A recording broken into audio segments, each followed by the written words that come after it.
Alright, let me tell you about this dude I found out a while ago. His name is Pierre Joseph Proudhon. Alright, now he's a French dude, so he's got a weird name, okay? But he was like one of the founders of the left. He was right up there with Marx. But he wasn't a Marxist. He wasn't a communist. He wasn't even related. He did like this different form of socialism that wasn't even attached to Marx or Engels. And in fact, he actually fought against Marx for a while there. Because they were together. And I think he lived, if I remember correctly, he lived for like the Russian Revolution. And he opposed it because he didn't like Marxism. He believed it was a pseudo-left. Like a halfway left kind of thing. But anyway, I just want to tell y'all because I think his ideas are pretty interesting. So, y'all know that right now, under capitalism, we live under the capital theory of value, the money theory. So basically, there is a supply curve and it goes this way, okay? And that determines the amount of supply that you can make, all right, as a producer. And it basically says that it's the amount of supply that you can provide to the market. And then you got a demand curve, and it goes like this, okay? And it's the amount of people that want whatever you got for what price. And then you got price on this side and the actual units on this end. And when they cross, that's called the equilibrium price, all right? And that is what the capital theory of value says is the true price. Now, there's a problem here, all right? There's a problem here because the only reason that the supply curve is this way is because of profit. There's profit motivation. Now, Marx actually said that Marx actually made it to where he made an economy where a profit motivation didn't really exist. Okay? So he made a supply curve that was basically flat, but did have a slight uptick the more units you made. More units of whatever you're making, you made. But he didn't change the demand curve.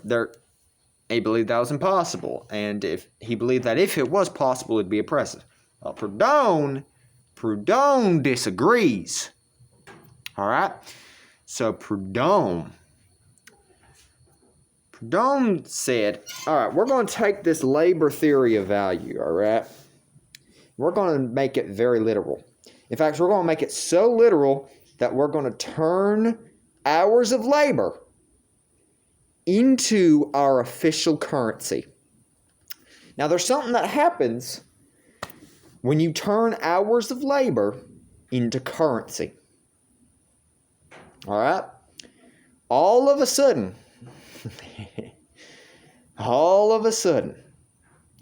there is no longer a need. There is no longer.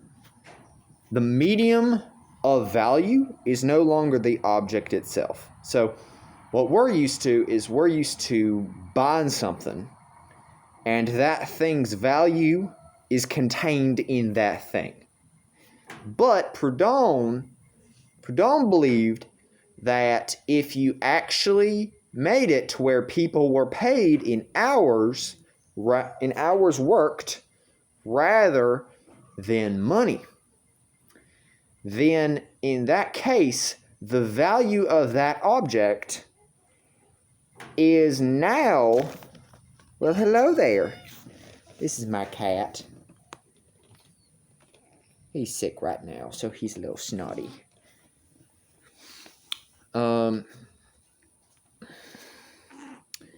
Anyway, basically, the medium of value would turn into society itself. So basically, if you're a seller, all right, you're selling an object, and you're selling an object for 2 hours, all right? Somebody comes with a 2-hour card, all right? They've worked for 2 hours. They got this little 2-hour card that proves that they've worked for 2 hours. And they pay you with 2 hours. Now, what does that mean? Well, you don't actually keep the 2 hours. You don't keep the 2 hours, but they lose the 2 hours. So they lose the 2 hours. So where did the value go? Well, you still got the value. You still got the value because you live in the same society that those 2 hours were worked. Meaning, it's very likely you used the same services, or you could use the same services that that person worked for.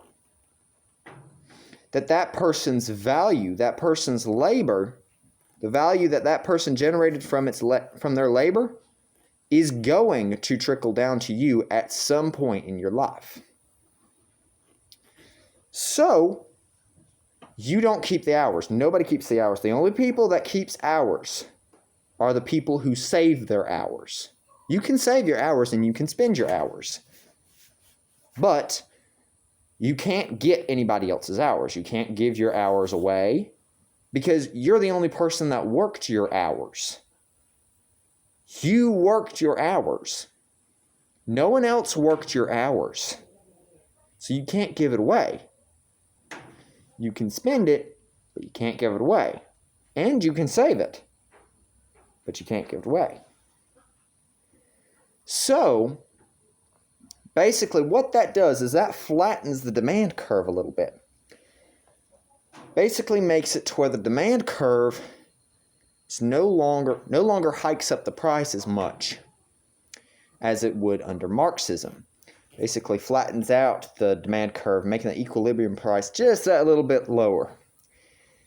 Because the medium of value is no longer in the object.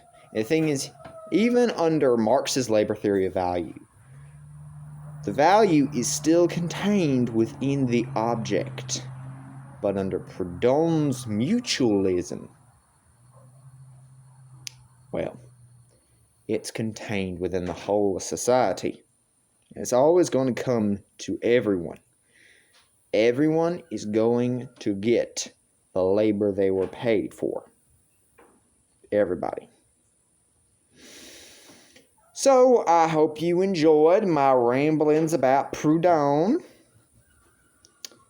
I guess I'll see y'all next time.